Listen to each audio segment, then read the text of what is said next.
Hi everyone, ये NCERT के कुछ पैराग्राफ्स हैं जो कि मैं समझाने वाली हूँ।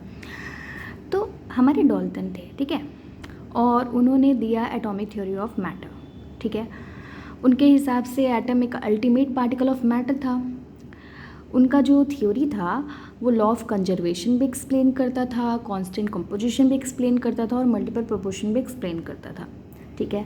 लेकिन वो फेल कर गए ये एक्सप्लेन करने में कि जो ग्लास और इबोनाइट का रोड था, जब हम उसको रब किए सिल्क और फर से तो वो चार्ज हो गया। अगर वो सिर्फ एटम ही हमारे पास अल्टीमेट पार्टिकल था तो भाई ये चार्ज कैसे हुआ? तो ये वो एक्सप्लेन करने में फेल कर गए थे।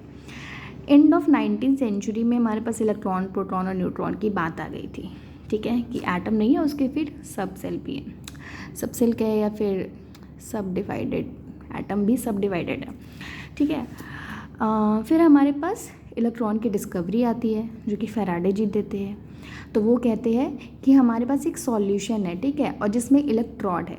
अगर हम उस सॉल्यूशन में इलेक्ट्रिसिटी पास करवाएंगे, ठीक है, तो हमारे पास केमिकल रिएक्शन होगा जिसका रिजल्ट क्या होगा कि हमारे पास लाइब्रेशन होगा या फिर डिपोजिशन होगा कुछ मैटर का इलेक्ट्रोड से, ठीक है। ये क्या है, ये कौन बोला? ये बोले फैराडे जी, ठीक है। नेक्स्ट हमारे पास यहाँ पे है कि कैथोड रे ट्यूब के discharge, cathode ray tube discharge के बारे में एनसीईआरटी बात करती है। वो कहती है कि ये एक ग्लास कंटेन करता है with a two thin piece of metal, उसको हम इलेक्ट्रोड कहते हैं।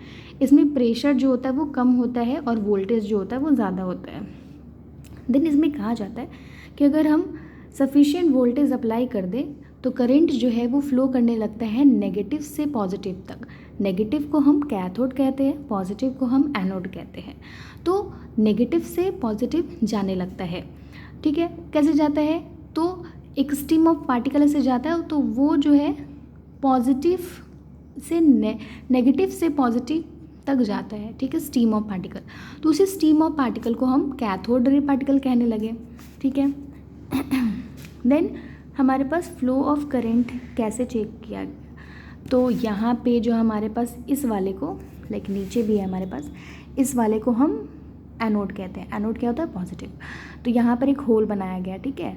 तो यहाँ से जो हमारे पास रे पार्टिकल गई, इनको पास कराया गया और पीछे में जो है इनके एक ट्यूब लगा दिया गया, ठीक है, और उसको पेंट कर दिया गया फ्लोरोसेंट मटेरियल जिंक सल्फाइड से। तो जब ये रे पास की इससे तो एक ब्राइट स्पॉट डेवलप हुआ, ठीक है। उसी ब्राइट स्पॉट से पता चल गया कि हाँ, ये नेगेटिव से पॉजिटिव की ओर जा रही है। देन हमारे पास कुछ रिजल्ट्स हैं, ठीक है। तो कैथोड रे जो है वो मूव करता है कैथोड से एनोड, ठीक है, नेगेटिव से positive. These raise not visible, ये रेज विजिबल नहीं होती बट इनका बिहेवियर विजुअल होता है। जैसे यही एक बिहेवियर ही शो किया ये कि यहाँ से ये पास किया तो यहाँ पे ये मेरा ब्राइट कलर दिया, कलर नहीं, एक ब्राइट स्पॉट देता है, ठीक है। तो वो मेरा एक बिहेवियर ही शो किया। जब इलेक्ट्रिक और मेरे पास मैग्नेटिक फील्ड का एब्सेंस होता है तो ये स्ट्रेट लाइन में जाती है, पर अगर मेरे पास प्रेजेंट होता है इलेक्ट्रिक फील्ड और मैग्नेटिक फील्ड तो ये जो है नेगेटिव से पॉजिटिव बन जाती है, ठीक है। इलेक्ट्रिसिटी मतलब नेगेटिव और पॉजिटिव इलेक्ट्रोड, नेगेटिव से पॉजिटिव इलेक्ट्रोड तक जाती है, तो उससे हमको इलेक्ट्रॉन के होने का पता चलता है।